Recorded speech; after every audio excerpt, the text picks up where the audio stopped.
موسا کبھی حجاب کا پلو سیدھا کرتا تو کبھی حجاب کی پین لگاتا۔ آخرکار حجاب سر پر جم ہی گیا۔ وردہ آپ اس حجاب میں کتنی پیاری لگتی ہو، اتنی معصوم اور پاکیزہ کہ میرا جی چاہتا ہے کہ بس آپ کو سامنے بٹھا کر دیکھتا ہی رہوں۔ شرم سے وردہ کی ہتھیلیاں بھیگنے لگی اور انگلیوں کو مروڑنا شروع کر دیا۔ موسا آپ کو دیر ہو رہی ہے۔ وردہ نے موضوع بدلا اور خود اتل پتل ہوتی دل کی دھڑکن کے ساتھ الماری میں سے گرم شال نکالنے لگی۔ موسا باہر زیادہ ٹھنڈ ہے کیا؟ آپ تو ابھی مسجد سے آ رہے ہیں۔ ٹھنڈ تو ہے بلکہ بادل بھی چھائے ہوئے ہیں۔ جنوری فروری کا تو پتہ ہے پاکستان میں بہت ٹھنڈ ہوتی ہے۔ آپ بھی کوئی کوٹ پہن لیں، واسکٹ تو کافی نہیں ہے پھر۔ اچھا وہ براؤن والی جیکٹ نکال دو پلیز۔ وردہ نے پورے مان اور چاؤ کے ساتھ موسا کو بازو پھیلانے کا بولا اور پھر ساتھ میں خود ہی جیکٹ پہنانے میں مدد کرنے لگی، جیسے موسا کوئی چھوٹا بچہ ہو۔ اے وردہ میں تو بھول ہی گیا ہوں، آپ کے لیے کچھ لایا تھا قطر سے۔ کیا زہر؟ جی نہیں، زہر سے بھی کچھ زہریلا لایا ہوں۔ وہ تحفہ خاص طور پر کچن میں جانے سے پہلے پہننے والا ہے۔ کل سے گھر کے مقدمے میں اتنا مصروف رہا ہوں، دماغ سے ہی نکل گیا ہے۔ کیا ہے موسا بتا دے پلیز، واپس گھر آ کر بتاؤں گا انشاءاللہ۔ ابھی نکلو، بہت دیر ہو رہی ہے۔ دونوں ساتھ ہاتھ میں ہاتھ پکڑے زینے اترتے باہر گاڑی میں جا بیٹھے۔ گاڑی بھی سرد خانے کا سما پیش کر رہی تھی۔ گھر کے چاروں اطراف برقی کنکو میں پوری آب و تاب کے ساتھ جگمگا رہے تھے۔ ستون کے قریب سدا بہار کے پودے کے ساتھ لگے چنبیلی کے پودے پر نظر پڑتے ہی وردہ کے چہرے پر مسکراہٹ بکھر گئی۔ بیگم صاحبہ آج خیریت ہے؟ اکیلے اکیلے مسکرایا جا رہا ہے۔ کچھ خاص نہیں ہے، بس آپ کے پسندیدہ پودے کو دیکھ کر تو آپ کی ایک بات یاد آ گئی۔ ارے واہ، میرے سے تو زیادہ یہ پودا خوش نصیب نکلا ہے۔ میری بیگم اسے نظر بھر کر دیکھتی ہے۔ موسا نے گاڑی کو خارجی دروازے سے نکالتے ہوئے ٹھنڈی آہ بھری۔ گاڑی میں نصب ہیٹر گرمائش کے بجائے سرد ہوا کے جھونکے بھیج رہا تھا۔ وردہ بس 5 منٹ میں گاڑی گرم ہو جائے گی انشاءاللہ۔ موسا وردہ کو اپنے آفس میں بٹھا کر خود سپلائرز کے ساتھ تمام مال کی کوالٹی چیک کرنے کے لیے نکل کھڑا ہوا اور پھر سب ضروری کام نپٹا کر فیکٹری سے ملحقہ مسجد میں عشاء کی نماز بھی ادا کر لی۔ آفس میں ہیٹر کے باوجود بھی وردہ کپ کپا رہی تھی۔ شاید ٹھنڈ لگ گئی تھی یا پھر گرج چمک سے شروع ہونے والی بارش کا خوف تھا۔ آفس میں بڑے صوفے پر ٹانگیں اوپر کر کے دبک کر بیٹھ گئی۔ موسا نے جیسے ہی اپنے آفس میں قدم رکھا تو وردہ کو کانپتے ہوئے پایا۔ وردہ تک پہنچنے سے پہلے وردہ بھاگ کر موسا سے لپٹ گئی۔ موسا مجھے بہت ڈر لگ رہا ہے، مجھے گھر لے چلے پلیز۔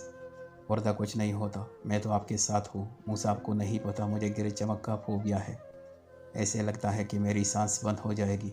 وردہ موسا کی کمر کو جگڑے اور سر اس کے سینے میں منہ چھپائے خوف سے کپ کپا رہی تھی۔ وردہ آپ کو کچھ نہیں ہوگا، ہم ابھی آدھے گھنٹے میں گھر پہنچ جائیں گے۔ آپ کو میں دعائیں بتاؤں گا اور آپ پھر میرے ساتھ ساتھ پڑھتی جانا۔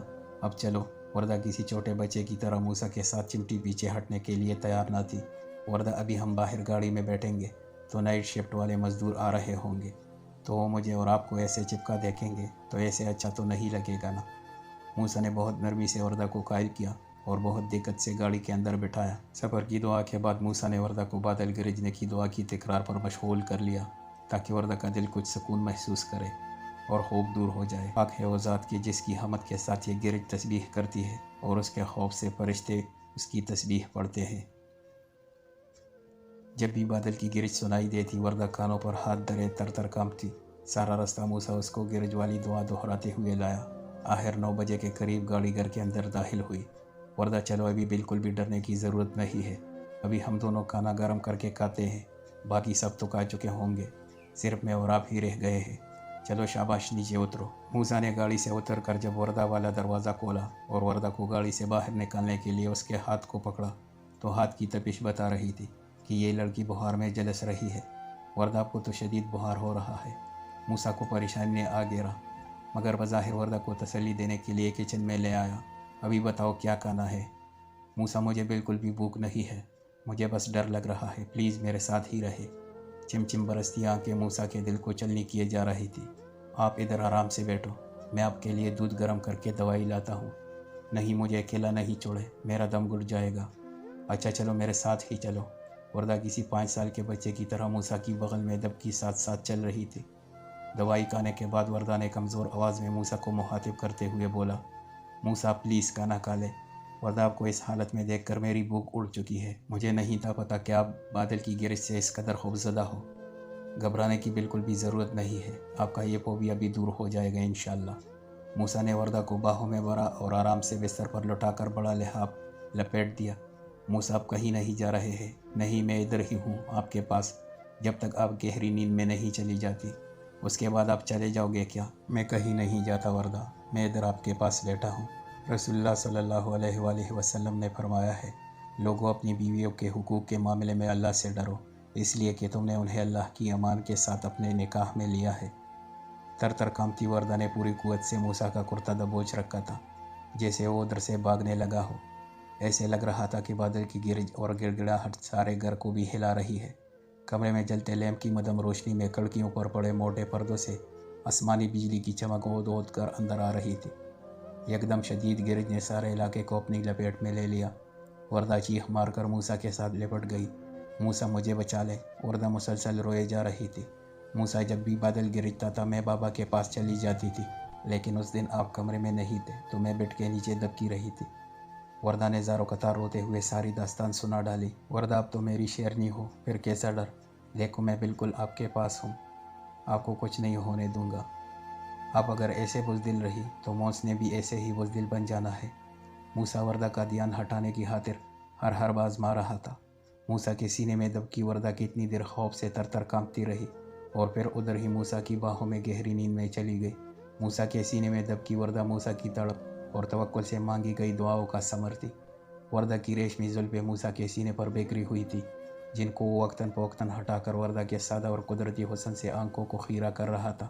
گول گالوں پر آنسوں نے اپنے نشان چھوڑ دیے تھے۔ 4 سالوں سے تگنی کا ناچ نچانے والی وردہ آج اس کی باہوں کا ہار بنی دنیا و مافیہا سے بے خبر سو رہی تھی۔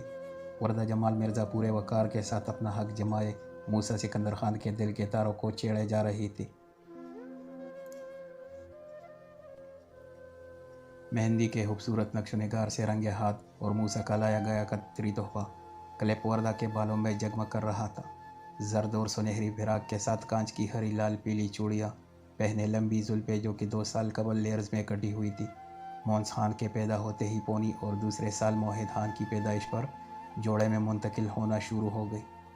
گورے چٹے گول مٹول مونس اور موحد سے سارا گھر محظوظ ہوتا، ان کی نت نئی شرارتوں سے گھر میں ادم مچا رہتا۔ وردہ نے موحد کی نیپی بدلنے کے بعد چٹاہ چٹاہ چومیاں دے ڈالی، جبکہ مونس گرتا پڑتا چھوٹے چھوٹے قدم اٹھاتا، وردہ کے زرد فراق کو اپنے گیلے ہاتھوں سے کھینچے جا رہا تھا۔ مونس میری جان، بابا ابھی آنے والے ہوں گے اور پھر آپ نے اور بگڑ جانا ہے۔ سرپرائز موسیٰ نے کمرے میں داخل ہوتے ہی اونچی آواز میں سلام جھاڑا اور اپنے مخصوص انداز میں مسکراتے ہوئے وردہ کو دیکھا اور آتے ساتھ مونس کو اٹھا کر چومنا شروع کر دیا۔ بابا کی جان شرارتی بن رہا ہے، جبکہ وردہ کے کندھوں پر جھولتا موحد بھی ڑیڑی کر رہا تھا۔ آ موحد آ جاؤ، موسیٰ نے دونوں کو وردہ سے لے کر اپنی دونوں بازو میں بھر لیا۔ ابھی میرے شہزادوں کے سونے کا وقت ہوا چاہتا ہے، سوری بابا دیر سے گھر آئے ہیں۔ موسیٰ ایک کے بعد دوسرے کو چوم رہا تھا۔ موسیٰ ان دونوں کو مجھے دے، میں نے آپ کے کپڑے واش روم میں لٹکا دیے ہیں، غسل لے کر تازہ دم ہو جائے، میں ان کو سلاتی ہوں، سارا دن ناک میں دم کیے رکھتے ہیں۔ ارے خبردار، میرے بچوں کے بارے میں ایسا بولا تو یہ دیکھو کتنے بولے بولے ہیں، بابا کی گود میں خاموشی سے بیٹھے ہیں۔ موسیٰ مجھے پتا ہے آپ نے سارا دن کچھ بھی نہیں کھایا ہوگا، ابھی تو کچھ دیر آرام کرے اور کھانا کھائے پلیز۔ جان مجھ سے صرف 10 منٹ اور دے دو، میں ان کے ساتھ تھوڑی دیر کھیل لوں۔ وردہ نے مسکرا کر موسیٰ کے پاس سے اٹھ کر کچن میں جانا چاہا تو موسیٰ نے فوراً ہاتھ تھام لیا۔ آج میری شیرنی تو زردے کی دیگ لگ رہی ہے ماشاءاللہ۔ جی بالکل، اور ساتھ ہی جو چھوٹے چھوٹے رسگلے ہیں ان کو بھی دیکھے نا، پہلے زردے کی دیگ سے تو دل بھر لے، رسگلے تو بابا کی گود میں مزے کر رہے ہیں۔ وردہ نے مسکراتے ہوئے کلائیوں میں پہنی چوڑیوں کو شرنگ شرنگ کر کے گھمایا۔ اوہ، موسیٰ سے رہا نہ گیا۔ جی ہاں، یہ چوڑی ابھی کسی نے 2 سال قبل دی تھی اور بولا تھا تحفے کی قیمت کی جانچ پڑتال سے بہتر ہے تحفہ دینے والے کے خلوص کو پرکھا جائے۔ بدلتی روتے مزاجوں پر اثر انداز ہونے والی دھول کو غبار بنا کر قلب کے رشتوں کو دھندلا دیتی ہے۔ ماشاءاللہ وردہ آپ کو ابھی بھی یاد ہے، موسیٰ کے ساتھ بیتا ایک ایک لمحہ، ایک ایک پل یاد ہے۔ میں اپنے محبوب اور محسن موسیٰ سکندر خان کے اقوال کو کیسے بھول سکتی ہوں، اور موسیٰ سکندر خان سے سنی گئی احادیث رسول اللہ صلی اللہ علیہ وآلہ وسلم بھی ازبر ہو چکی ہے۔ خاوند سے محبت کرنے والی، زیادہ بچے جننے والی، جب اسے غصہ آئے یا اس کے ساتھ برا سلوک ہو، یا جب اس کا خاوند کسی بات پر اس سے ناراض ہو جائے تو وہ اپنے شوہر سے کہے، یہ تیرا ہاتھ میرے ہاتھ میں ہے، اس وقت تک چین سے نہیں بیٹھوں گی جب تک آپ راضی نہیں ہو جائے۔ رسول اللہ صلی اللہ علیہ وآلہ وسلم نے فرمایا ہے، تم میں سے ہر کوئی شکر کرنے والے دل، ذکر کرنے والی زبان اور آخرت کے کاموں میں تعاون کرنے والی نیک بیوی کا اہتمام کرے۔ موسیٰ فخری انداز میں وردہ کو دیکھ رہا تھا۔